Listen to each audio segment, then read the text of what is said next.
వచ్చిన అందరికీ ప్రభు పేరిట శవములుగా మీకు సమాధానం కలుగుగాక. ఒకసారి పక్క వారికి శవము.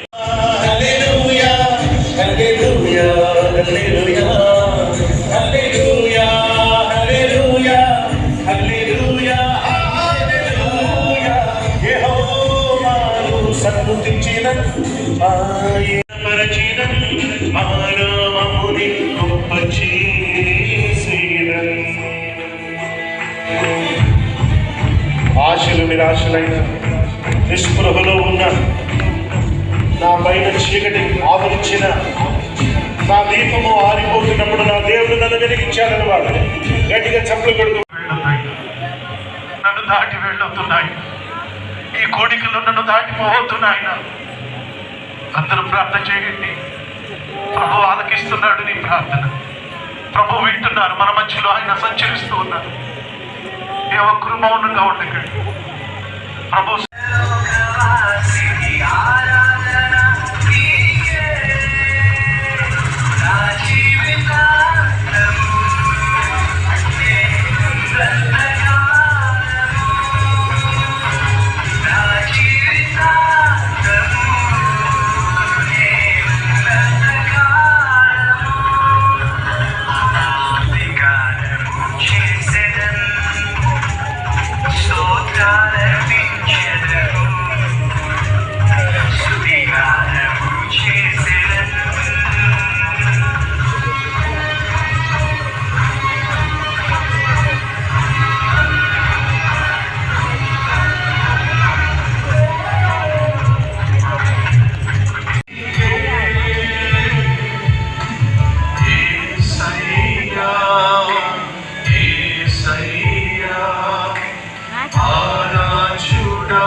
మహిమను మా జీవితంలో కనపరచు.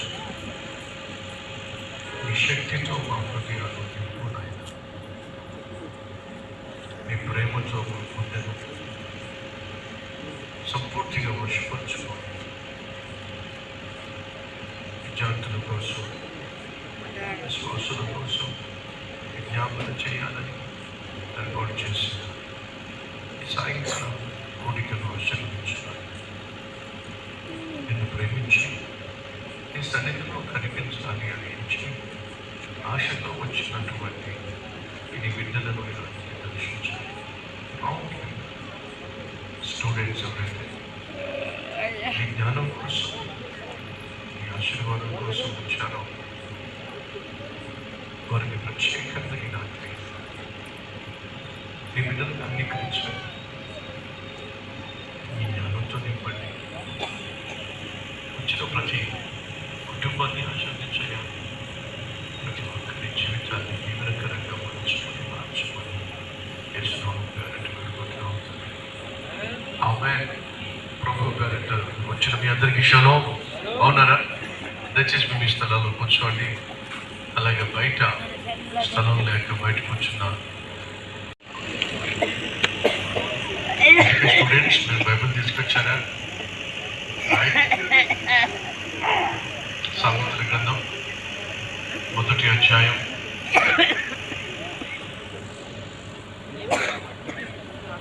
7వ వచనం చదవబోతున్నాం. సామెతలు 1వ అధ్యాయం 7వ వచనం. అందరం చదువుదామా? స్టూడెంట్స్ అయి కాదు, మిగతా వాళ్ళు కూడా బైబిల్ తెరవచ్చు.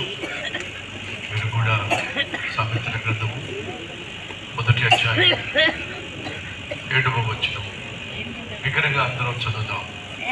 యెహోవా యందు భయభక్తులు కలిగి ఉండుట తెలివికి మూలం. మూర్ఖులు జ్ఞానమును ఉపదేశమును తిరస్కరించుదురు. పరిశుద్ధుడు అయిన తండ్రి, ఈ వాక్యము ద్వారా ప్రతి ఒక్కరితో మాట్లాడి నీ జ్ఞానంతో, నీ తెలివితేటలతో మమ్మల్ని నింపమని యేసయ్య పేరట వేడుకుంటున్నాం తండ్రి. ఆమేన్. మనకు అంతు చిక్కని సమస్యలు ఎదురైనప్పుడు ఆ సమస్యలను పరిష్కరించుకోవాలి అని అంటే మనతో ఎవరు రావాలో చెప్పండి? మన ప్రభు అయిన యేసుక్రీస్తు రావాలి. ప్రపంచంలో ఐన్స్టైన్ అని తోడుగా ఉన్నాడు కాబట్టి ఆ సమస్యను సింపుల్ గా పరిష్కరించగలిగాడు. అలాగే క్రైస్తవులమైన మనం క్రీస్తుతో ప్రయాణం చేసినట్లయితే, క్రీస్తు మనతో ఉన్నట్లయితే, మన జీవితంలో వచ్చేటటువంటి ప్రతి ప్రశ్నకు, ప్రతి విధమైన పరీక్షకు, ప్రతి విధమైన పరిస్థితులకు చక్కని జవాబు దొరుకుతుంది. యోసేపు అన్నయ్యల చేత అమ్మివేయబడ్డాడు. ఒక పనివాడిగా పాలేరు ఒక ఇంట్లో కష్టపడి పనిచేశాడు. ప్రతిఫలంగా ప్రమోషన్ సంపాదించాడు. అదే సమయంలో ఒక పాపిష్టి మనిషి యొక్క కళ్ళు యోసేపు మీద పడినాయి. నాతో వచ్చి పాపం చేయి అని ప్రేరేపించింది. ఆ సమయంలో యోసేపు సంతోషంగా ఉండాలనే దానికంటే పరిశుద్ధంగా ఉండాలి దానికే ఓటేశాడు. ఇలాంటి పిచ్చి పనులు నేను చేయలేను, నా దేవుడు చూస్తున్నాడు అని చెప్పి అక్కడి నుంచి పారిపోయాడు. అలా పారిపోయినప్పుడు తన కోరిక తీర్చలేదనే కక్షతో ఆ యజమాని భార్య యోసేపు మీద నింద వేసింది, నన్ను పాడు చేయడు. యోసేపును ఆ ఇంటి అంతటి మీద విచారణకర్తగా, మేనేజర్గా చేశాడు. కానీ సైతాను పన్నాగము, సైతాను మనుషుని యొక్క పాపిష్టి హృదయము యోసేపును కబలించాలని ప్రయత్నం చేసినప్పుడు యోసేపు తన సాక్ష్యాన్ని, తన పరిశుద్ధతను కాపాడుకోవాలని అక్కడి నుంచి పారిపోయాడు. పరిశుద్ధంగా జీవించాలి అని ఆశించిన పుణ్యానికి యోసేపు అన్యాయంగా చెరసాలలో బంధించబడ్డాడు. కానీ బైబిల్ సెలవిస్తుంది, యెహోవా యోసేపునకు చెరసాలలో కూడా తోడే ఉన్నాడు. యేసయ్య నమ్ముకున్న ఆర్థిక ఇబ్బందులు వస్తాయి. కానీ యేసయ్య నమ్ముకోవడం వల్ల గొప్ప ధన్యత ఏమిటంటే ఈ సమస్యల్లో నువ్వు ఒంటరివి కాదు, ఆయన నీకు తోడుగా ఉంటాడు. దయచేసి గమనించండి, బయట బాగా వర్షం పడుతుంది, ఉరుములు ఉరుముతున్నాయి, మెరుపులు మెరుస్తున్నాయి, భీకర తుఫాను, ఈదురు గాలులు. ఆ గదిలో పడుకున్న చిన్నపిల్ల ఉలిక్కి పడింది. కిటికీలో చూస్తే మెరుపులు, ఉరుములు, గాలి తుఫాను. భయంతో గబగబా అమ్మ పడుకున్న గదిలోకి వెళ్ళిపోయింది. గబగబా వెళ్ళి అమ్మ పక్కన పడుకుంది. అమ్మను చూసి అమ్మ అడిగింది, ఏంటన్నా ఎందుకు నా దగ్గరికి వచ్చావు? మమ్మీ, బయట భయంకరమైనటువంటి గాలి తుఫాను మమ్మీ, భయంకరంగా వర్షం పడుతుంది మమ్మీ, ఆ ఉరుములు శబ్దం, ఉలిక్కి పడ్డాను మమ్మీ, ఆ మెరుపులు చూసి భయపడిపోయాడు మమ్మీ. కాపుగా వచ్చి మమ్మీ పక్కన పడుకుంది. ఉరుములు ఏమైనా ఆగినాయా చెప్పాలి? ఆగలా. గాలి తుఫాన్ ఏమైనా ఆగిందా? ఆగలా. మెరుపులు ఏమైనా తగ్గినాయా? తగ్గలా. వర్షం ఏమైనా ఆగిందా? ఆగలా. తేడా ఏంటో తెలుసా? ఆ అమ్మాయి అమ్మ పక్కన ప్రశాంతంగా పడుకోవాలి. కారణం చెప్పండి, అమ్మ తోడు ఉంది కాబట్టి. లేచిన తర్వాత పాపను అడిగింది, అమ్మ వర్షం పడుతుందని, గాలి తుఫానని, మెరుపులని, ఉరుములని పరుగు నా పక్కన వచ్చి పడుకున్నావు కదా, నువ్వు నా పక్కన వచ్చి పడుకున్నప్పటికీ వర్షం తగ్గలేదు, గాలి వాన తగ్గలేదు, మెరుపులు తగ్గలేదు, ఉరుములు తగ్గలేదు, ఎలా నిద్రపట్టింది నీకు? నువ్వు నా పక్కన ఉన్నావు కదా మమ్మీ. ఆ ధైర్యం నాకేమిచ్చింది? ప్రశాంతతనిచ్చింది. నీకేమైనా అర్థమైందా? అడిగి కొట్టించుకోవడం ఒకటి. మళ్ళీ మంచిర్యాల స్పెషల్, మరి హైదరాబాద్ వస్తే స్పెషల్ బిర్యానీ ఉంటుంది. ఏమిటంటే హైదరాబాద్ స్పెషల్ ఏమిటి? బిర్యానీ. మరి మంచిర్యాల స్పెషల్ అడిగి కొట్టించుకోవడం. ఇదే స్పెషల్ అండి. సో మీకేమర్థమైంది? యేసయ్య మనకు తోడుగా ఉన్నా ఆటంకాలు, అభ్యంతరాలు, అవమానాలు, ఆర్థిక ఇబ్బందులు, అనారోగ్యం ఇవన్నీ ఉంటాయి. బయట వాళ్ళకి మనకున్న తేడా ఏమిటంటే దేవుడే నాతో ఉన్నాడు అనే ధైర్యము నీకు ప్రశాంతతనిస్తుంది. ఫస్ట్ ర్యాంక్, మళ్ళీ తెలివిగా అంటారు. సో చదువులో నువ్వు విజయం సాధించాలని నీకేం కావాలి? తెలివి కావాలి. జ్ఞానం కావాలి. రైట్. మా సహోదరులు, ఈ లోకంలో ఉన్న అన్ని వ్యవస్థల కంటే బహు విలువైన వ్యవస్థ కుటుంబ వ్యవస్థ. రైట్. మీరు కనుక లేకపోతే ఫ్యామిలీ అనేది లేదు, తెలుసా? మా సహోదరులు వింటున్నారా? స్త్రీ కనుక లేకపోతే కుటుంబము అనేది లేదు. పెళ్ళికి పిలిచారండి మీ ఫ్యామిలీని, మీరు ఒక్కరే చేతిలో ఒప్పుకుంటూ వెళ్ళారండి. పిలిచిన వాళ్ళు ఏమంటారు తెలుసా? ఫ్యామిలీ రాలేదా అంటారు. నేను వచ్చాను కదా, 100 కేజీలు బరువు కదా, నీ ముఖం ఎవడో చూడరు. ఏమంటారు చెప్పండి? ఫ్యామిలీ రాలేదా? భార్య ఉంటేనే కుటుంబం, ఇల్లాలు ఉంటేనే, చెప్పండి ఇంటికి చెప్పండి, ఇల్లాలు ఉంటేనే ఇల్లు. ఇంట్లో ఇల్లాలు లేకపోతే ఇల్లు కాదు. చూసారే వాళ్ళు బాగా అర్థమవుతుంది వాళ్ళకి. సో ఇల్లాలు ఉంటేనే ఇల్లు. ఆ ఇంటికి దీపం ఎవరో చెప్పండి. చూసారా? ఇంటికి దీపం ఇల్లాలు. ఆ దీపం మారిపోతే కారణం వీళ్ళు. అదే కదా మీరు చెప్పేది. రైట్. బైబిల్ సెలవిస్తుంది, జ్ఞానము కలిగిన స్త్రీ తన ఇల్లు కట్టుకుంటుంది. పొద్దున్న లేచినప్పటి నుంచి అమ్మ చేసే పని అంతా కూడా కూతురు చూస్తూ ఉంది. ఒకరోజు వచ్చి అడిగేసింది, ఏంటమ్మా నువ్వు చేసే పని? తెల్లారిన వెంటనే లేస్తున్నావు, ఇల్లంతా ఊడ్చేస్తున్నావు, అంటులు తోమేస్తున్నావు, మా కోసం బ్రేక్ఫాస్ట్ రెడీ చేసేసావు. మేము బ్రేక్ఫాస్ట్ చేస్తున్నామో లేదో ఈ లోపల మళ్ళీ వంట చేసేసావు. నాన్నకి క్యారేజీ పెట్టావు, నాకేమో బాక్స్ పెట్టావు. ఆ తర్వాత మళ్ళీ బట్టలన్నీ బయట వేస్తావు, అవన్నీ ఉతికేస్తావు, అవన్నీ ఎండేస్తావు. మళ్ళీ ఇంట్లో ఏదైనా పనులు ఉంటే అవన్నీ చూసుకుంటావు. మేము వచ్చేసరికి మళ్ళీ ఏదో స్నాక్స్ అంటావు, మాకు స్నాక్స్ పెడతావు. ఆ తర్వాత మళ్ళీ సాయంత్రం వంట చేయడం మొదలు పెడతావు. వంట అయిపోయిన తర్వాత అందరినీ కూర్చోబెడతాం, అందరికీ వడ్డిస్తావు, అందరితో పాటు పడుకుంటావు. మళ్ళీ పొద్దున్నే లేస్తావు. ఏంటి మమ్మీ నీ బతుకంత ఇంతేనా? అసలు నువ్వు చేస్తుందో నీకేమైనా అర్థమవుతుందా? ఇక ఇంటి పని వంట పని ఇదేనా నీ పని అని చెప్పి కూతురు అడిగింది. అప్పుడు ఆ తల్లి అంది, ఏంటమ్మా నేను నీకు వంట పని ఇంటి పని చేసిందనా కనిపిస్తున్నానా? మరి లేకపోతే నువ్వేం చేస్తున్నావు మమ్మీ? పిచ్చిదానా, నా గృహాన్ని నేను నిర్మించుకుంటున్నానే అని చెప్పందటండి. ఏం చెప్పింది? నా గృహాన్ని నేను నిర్మించుకుంటున్నాను, నా కుటుంబాన్ని నేను కట్టుకుంటున్నాను. అదేంటి మమ్మీ కుటుంబం కట్టుకోవడం ఏమిటి చెప్తా. ఒక ఆంటీ ఒకరోజు కారులో నాతో పాటు ప్రయాణం చేస్తాను. ఆంటీ కొడుకు పెళ్ళయింది. అడిగా, ఆంటీ మీ అబ్బాయికి పెళ్ళయింది కదా, పెళ్ళయి ఒక 2-3 వారాలు అయింది కదా, ఎలా ఉంది కొత్త కాపురం అని అడిగాను. ఎక్కడయ్యా? విడిపోయారు. ఏంటి విడిపోయారా? పెళ్ళయి 25 రోజులు అయ్యిందయ్యా. పెళ్ళయి 25 రోజులు అయ్యిందట. అప్పుడే విడాకులు తీసుకున్నారట, విడిపోయారట. ఏమైందంటే ఏం చెప్పనయ్యా, మా కోడలు కొంచెం స్లో. ఏంటట? స్లో. పొద్దున్న లేవడంలో స్లో. నైట్లో లేవడం స్లోలో, పొద్దున్న లేవడంలో స్లో అంట. టిఫిన్ చేయడంలో స్లో అంట. కాఫీ పెట్టడంలో స్లో అంట. కొడుకేమో చాలా ఫాస్ట్ అంట. ఇంట్లోంచి బయటికి గెంటేశాడంట. ఏమిటండి?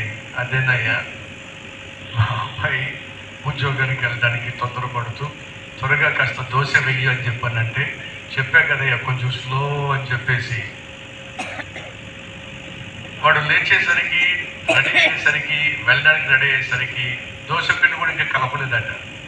కోపం వచ్చిందంటే దోశ వేసాడట.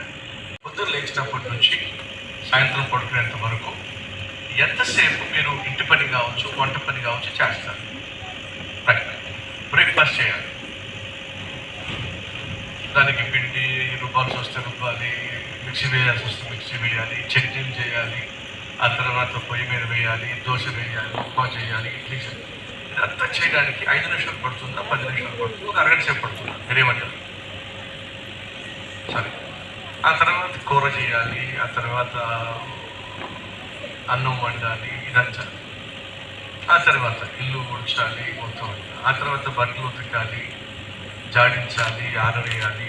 ఆ తర్వాత మళ్ళీ సాయంత్రం అయ్యేసరికి మళ్ళీ వంటగది, ఆ ప్లేట్లు కడుక్కోవాలి, గిన్నెలు కడుక్కోవాలి, మళ్ళీ వంట చేయాలి. ఒకవేళ స్నాక్స్ పెట్టాలంటే స్నాక్స్ పెట్టాలి, మళ్ళీ వంట చేయాలి, వడ్డించాలి. ఇదంతా చేస్తారు కదా. అడుగుతున్నాను, ఇదంతా చేయడానికి మీకు గంట సేపు పడుతుందా, 2 గంటల సేపు పడుతుందా, 3 గంటల సేపు పడుతుందా, 4 గంటల సేపు పడుతుందా? మీరు నాకు వేళ్ళు చూపించండి. 1 గంట అయితే 1 గంట చూపించండి, 2 అయితే 2 చూపించండి, 3 అయితే 3 చూపించండి, 4 అయితే 4 చూపించండి. ఒకేసారి చూపిస్తారా? మీ ఆయన చూపిస్తాడా ఏంటి?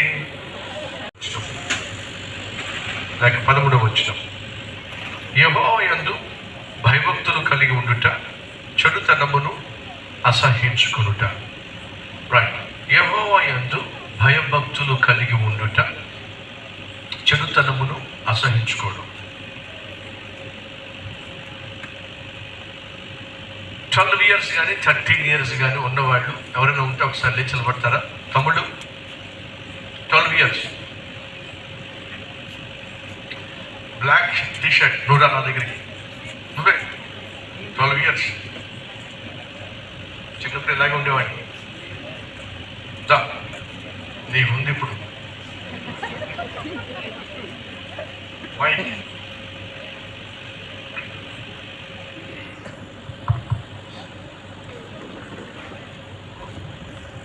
నీ పేరేమిటి?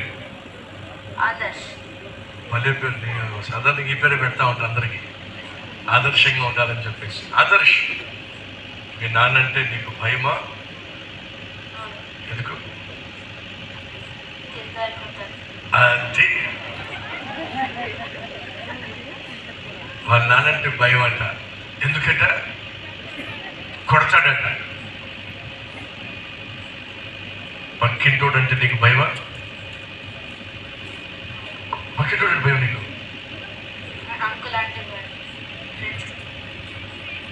పక్కింటి ఆయన నేను కొడతాడా? మీ నాన్న కొడతాడా? కాబట్టి భయపడుతున్నావు. పక్కింటి ఆయన కొట్టాడు కదా, ఆయన నీకు ఎందుకు భయం? తప్పు చేస్తే భయం. ఇప్పుడు చెప్పు, పక్కింటి ఆయన నీకు భయమా? మరి సో గమనించండి, నాన్నంటే భయం, ప్లస్ పక్కింటోడు అంటే భయం ఉండదు మనకి. ఎందుకని? నాన్న కొడతాడు. ఎందుకు కొడతాడు? నాన్న కాబట్టి. పక్కింటోడు అంటే మనకు భయం ఉండదు. ఎందుకని? కొట్టే హక్కు పక్కింటోడికి లేదు కాబట్టి. దేవుడు అంటే మనకి భయం. ఎందుకని? కొడతాడు కాబట్టి. పక్కన ఒక మాటను చూసారా? యెహోవా యందు భయము భక్తి కలిగి ఉండుట. మా అమ్మ అంటే నాకు భయం, ఎందుకంటే కొట్టేది కాబట్టి. మా నాన్న అంటే నాకు భక్తి, ఎందుకంటే ప్రేమించేవాడు కాబట్టి. మా నాన్న నా జీవిత కాలంలో ఎప్పుడు కొట్ల అని చెప్పి నాన్నకి సతీష్ అందనట వాళ్ళ నాన్న ఎప్పుడు కొట్టేవాడు కాదట. డాడీ మీరు కూడా సతీష్ అన్నలాగా ఉండాలని చెప్పు, ఓకే? మా నాన్న కొట్టేవాడు కాదు. కారణం తెలుసా? ఆ పని మా అమ్మ గమనించాడు. వెలుగుచో భక్తి ఉందన్న వాటి చూపిస్తారా? చాలా సంతోషం. అయితే మీరు ఏం చేయాలి? చదువుతున్నారు, యెహోవా యందు భయభక్తులు కలిగి ఉండుట, చెడుతనమును అసహించుకొనుటయే, లేదా చెడుతనమును విసర్జించుటయే. అంటే యెహోవా యందు భయభక్తులు మీరు కలిగి ఉంటే చెడుతనాన్ని విసర్జిస్తారు. యేసయ్య నమ్మకం మునుపు నేను పిచ్చి పిచ్చిగా సినిమాలు చూసాను. యథార్థమైన జీవితం నువ్వు కలిగి ఉన్నట్లయితే దేవుడు నేను ఖచ్చితంగా ఆశీర్వదిస్తాడు. తమ్ముళ్ళు చెల్లెళ్ళు, చదువు సత్యం లేనటువంటి నా జీవితంలో చదువుకోవడానికి కారణం మాత్రమే చూశాను. నా మనసులో ఎప్పుడో ఒక ఆలోచన ఉంటుంది, ఏమిటంటే ఎప్పుడు కూడా క్రొత్తదనం కావాలి అని ఆశపడతా. ఏం కావాలి? క్రొత్తదనం కావాలి. మీరు పాత బట్టలు ఇష్టపడతారా, కొత్త బట్టలు ఇష్టపడతారా? కొత్త బట్టలు ఇష్టం. పాత చెప్పులు ఇష్టపడతారా, కొత్త చెప్పులు ఇష్టపడతారా? చిన్నప్పుడు మా నాన్న చెప్పులు కొన్నాడు అనుకోండి, రాత్రంతా నడిచేవాడిని. తెలుసా మీకు? మా నాన్న చెప్పులు కొన్నాడు అనుకోండి, ఊరంతా పడుకునేది, నేను మాత్రం చెప్పులేస్తూ మొత్తం తిరుగుతూ ఉండేవాడిని. ఎందుకు? 30 రోజుల్లో యేసుక్రీస్తు ఏం చేశాడు, ఎక్కడెక్కడికి వెళ్ళాడు, ఎవరెవరిని కలిశాడు, ఇదంతా కూడా చిత్రంగా తీస్తున్నా. దాన్ని వచ్చే ఆదివారం నుంచి చూపించబోతున్నాను. ఇది రాబోయే వారం చూపించబోతున్నాను. రెడీ? యోసేపు చూడండి ఒకసారి. యోసేపు గురించి ఏమైతే చెప్పాను ఇప్పటిదాకా చూద్దాం.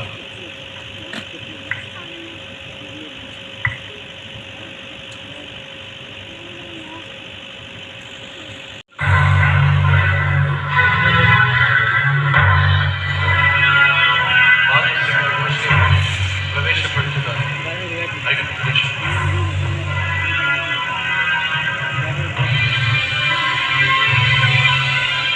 అతని కట్లు విప్పి శుభ్రం చేసి బట్టలు మార్చింది.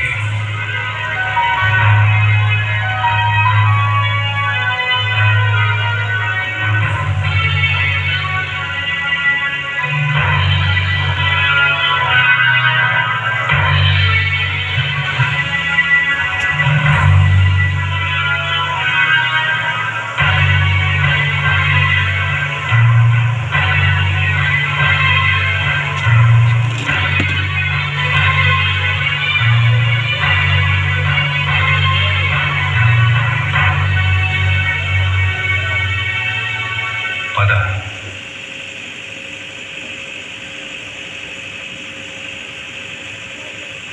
అతనికి పని అప్పగించి బాధ్యతలు కేటాయించండి.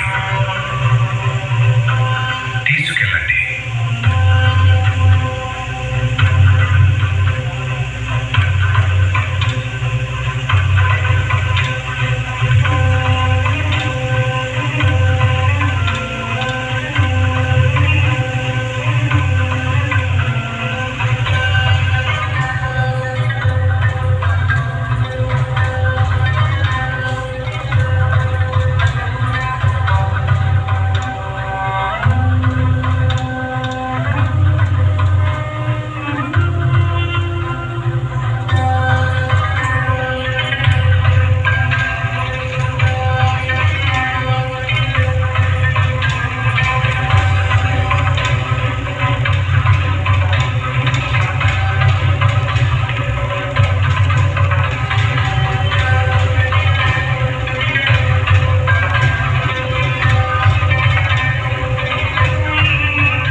యోసేపు సంరక్షణలో నిల్వలు నిండుగా ఉండేవి, పనులు త్వరగా జరిగేవి.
రోజు ఒంటరిగా ఉన్నప్పుడు ధాన్యం నిల్వలను 2 సార్లు లెక్కించాలి. లెక్కించకుండా ఏది బయటకు అనకూడదు.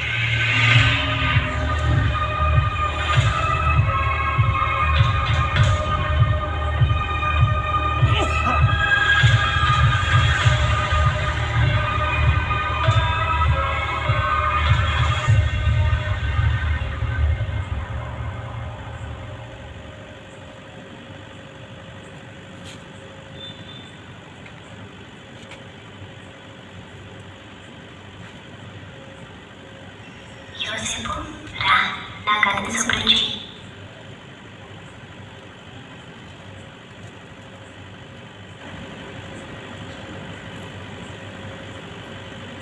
రా, నాతో ఉండు.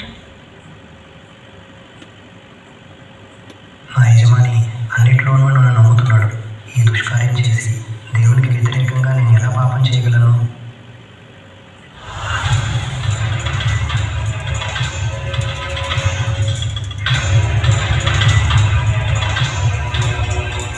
ఈ హెబ్రీయుడు నన్ను అవమానించడానికి ప్రయత్నించాడు. అతన్ని పట్టుకోండి. రచించాలని పారిపోతున్నప్పుడు పట్టుకుంటున్నాను. మా విష్ణు నుంచి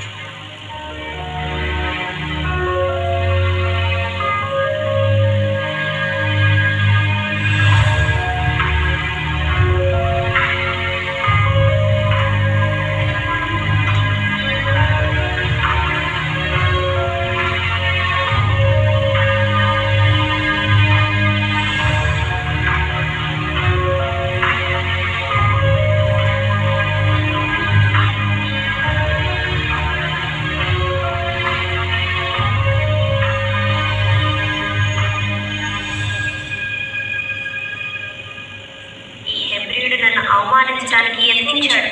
నేను కేక వేయగానే తన వస్త్రాన్ని నా దగ్గరే వదిలి పారిపోయాడు. ఒకే కొరకు కోపం వచ్చి నమ్మలేకపోయాడు.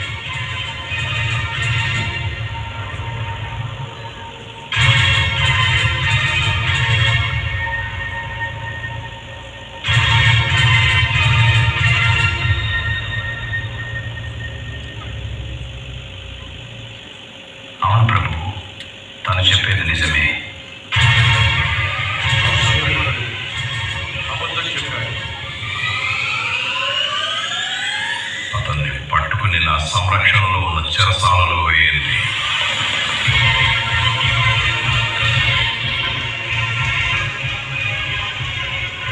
ఉద్యోగం ఊడిపోయింది.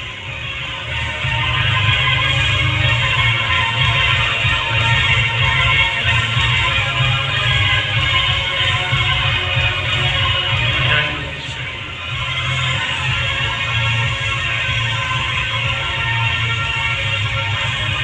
చరిత్రలో పంపించేశాడు.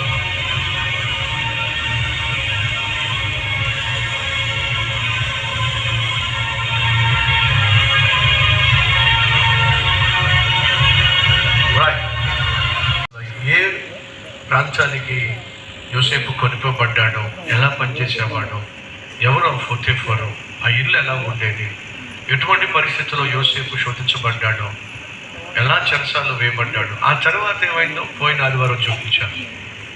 సో ఫస్ట్ టైం వచ్చిన వాడు మీ అందరికీ తెలుసు, కల్వరి టెంపుల్లో స్వచ్ఛమైన వాక్యం దొరుకుతుందని. ఈరోజు మీకు యెహోవా యందు భయభక్తులు కలిగి ఉండుట జ్ఞానానికి మూలం. రెండోది ఏమిటి? యెహోవా యందు భయభక్తులు కలిగి ఉండుట చెడుతనమును విసర్జించటం. ఈ 2 సందేశాలు మీకు అందించాను. అందించిన మొత్తం సందేశంలో ఒక్క నిమిషమైనా ఎక్కడైనా మీకు వేస్ట్ కనిపించిందా? వ్యర్థం ఏమైనా కనిపించిందా? ఒక్క నిమిషం కూడా ఎక్కడో కూడా ఫుల్ అయినా తప్పిపోకుండా అటుపక్క చిన్నపిల్లలకి, యవనస్తులకు, భర్తలకు, భార్యలకు బాధ్యతలు అంటే ఏమిటో తెలియచేస్తూ వాక్యాన్ని అందించడం జరిగింది. పామర్లు అయినప్పటికీ కూడా వాక్యాన్ని అర్థం చేసుకునే విధంగా వాక్యాన్ని అందించి కృప దేవుడు నాకు ఇచ్చాడు. ఇప్పుడు ప్రత్యేకంగా మీరు ఏ సందేశం అయితే వింటున్నారో దాన్ని దృశ్యంగా కూడా చూస్తున్నారు. ఇది ఇంతకుముందు ఎప్పుడు కూడా చరిత్రలో మనం చూడాల. కల్వరి టెంపుల్ సంగమా, మీరు ధన్యులు.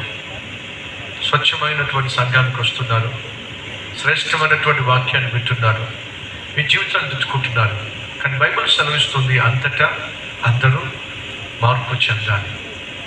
అంతటా అందరూ మార్పు చెందాలి అని అంటే అంతటా అందరికీ వాక్యము అందాలి.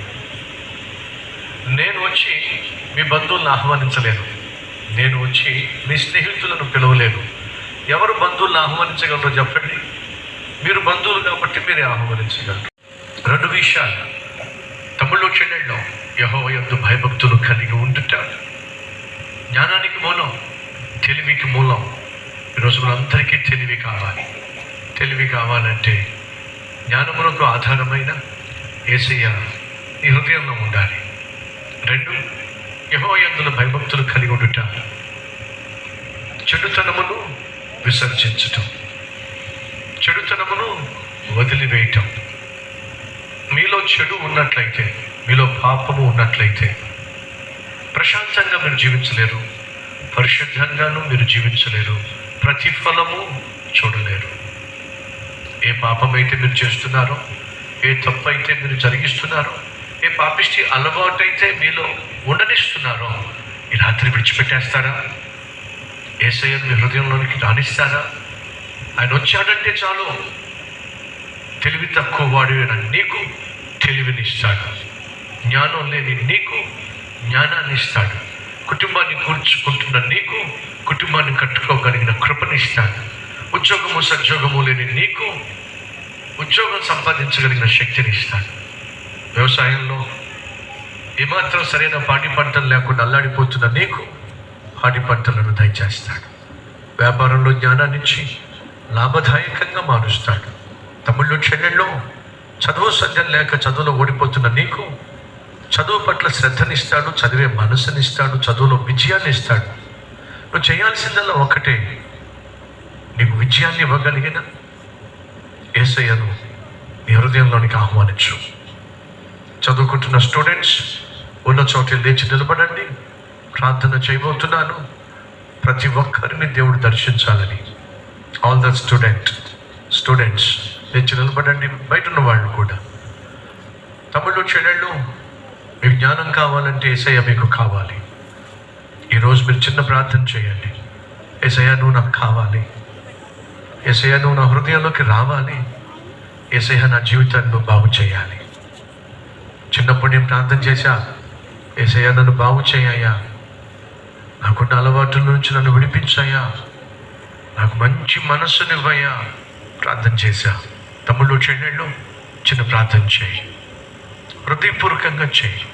యేసయ్య నన్ను మార్చయ్యా, యేసయ్య నన్ను బాగు చేయయ్యా, యేసయ్య నా హృదయంలోకి రాయ్యా, యేసయ్య నాకు జ్ఞానాన్ని అయ్యా, జ్ఞాపకశక్తిని అయ్యా, చదువులో విజయాన్ని ఇవ్వయ్యా.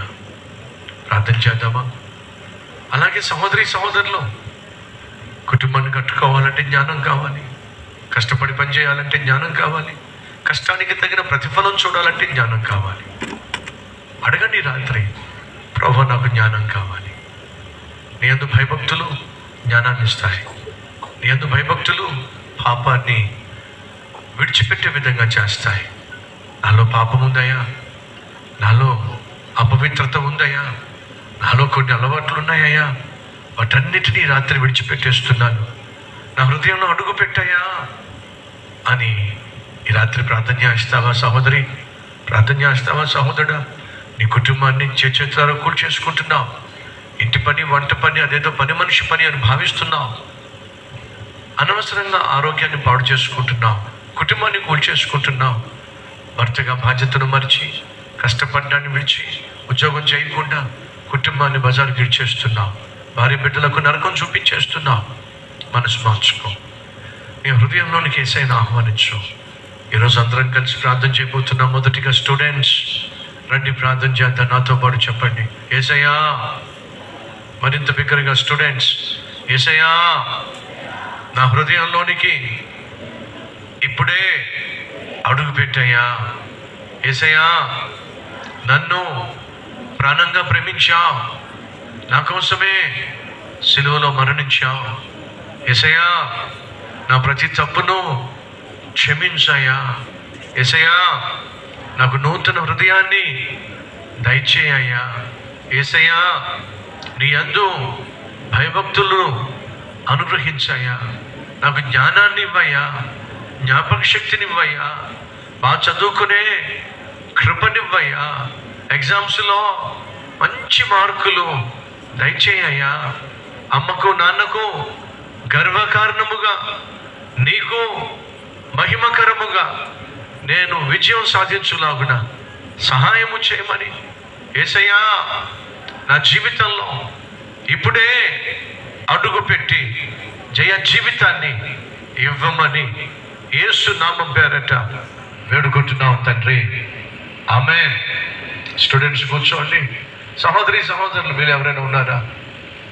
ఈ రాత్రి మాతో మాట్లాడావు, నువ్వు మా హృదయంలో ఉంటేనే జ్ఞానము కలిగి జీవించగలుగుతావు.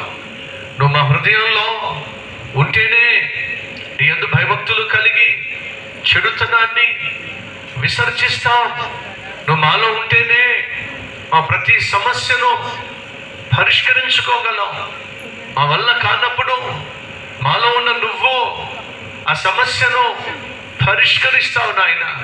యేసయ్యా మా కుటుంబంలో ఉన్న ప్రతి సమస్యను పరిష్కరించయ్యా. మాకు కావలసిన మంచి ఆరోగ్యము దయచేయ్యా. శరీరంలో ఉన్న ప్రతి బలహీనతను తొలగించండి నాయన. ఆర్థికంగా ఉన్న సమస్యలను అప్పులను తీసివేయండి నాయన.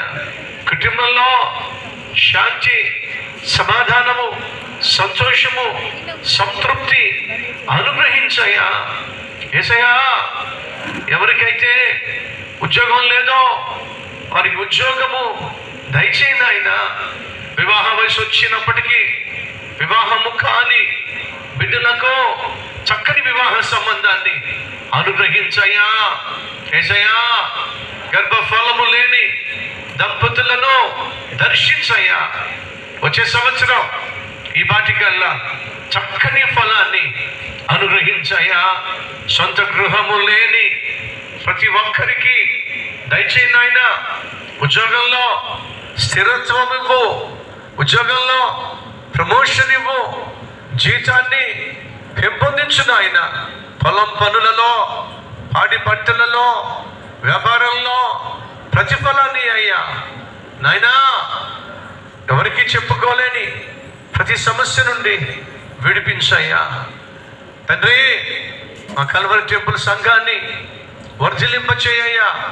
రక్షింపబడిన మేము 10 మంది రక్షించబడులాగున ప్రేమతో వారిని సన్నిధికి ఆహ్వానించి వారి జీవితాలను వెలిగించే కృపనివ్వండి అయ్యా. కుటుంబముగా నీ సన్నిధికి రావాలి, 10 కుటుంబాలను నడిపించగలగాలి, 10 మంది జీవితాలను బాగు చేయాలి. అట్టి భాగ్యము మాకు ఇవ్వండి అయ్యా. మంచిర్యాలలో మా మందిరానికి ఒక చక్కని స్థలాన్ని దయచేయండి ఆయన. సొంతంగా మందిరము కట్టుకోగలిగిన కృపనివ్వండి అయ్యా. ఈ మందిరం మాది, మేమే నడిపించుకోవాలి, మేమే ప్రయాసపడాలి, మేమే పరిచర్య చేయాలి, మేమే మందిరాన్ని నిర్మించుకోవాలి. అటు శక్తిని మాకు దయచేయండి ఆయన. అయ్యా ఈ సేవ అంతటిని వర్ధిలింపచేయ్యా. సేవ చేస్తున్న సేవకులను ఆశీర్వదించయ్యా. ఈ దిన సేవకుని పట్ల, కుటుంబం పట్ల ప్రత్యేక కృపను చూపించి మీ నామాన్ని మహిమపరచుకోమని యేసు నామం పేరట వేడుకుంటున్నాం తండ్రి, ఆమేన్. మన ప్రార్థన దేవుడు ఆలకించాడు. నమ్మిన వాళ్ళు గట్టిగా చప్పట్లు కొడతారా? తోడే ఉండడు కాక, ఆమేన్. ఇక్కడ మొదటిగా పిల్లలకి పెన్ను ఇస్తూ ప్రార్థన చేస్తున్నప్పుడు మీరు ఫోటో తీసుకున్నట్లయితే అది మీకు గుర్తుగా ఉంటుంది.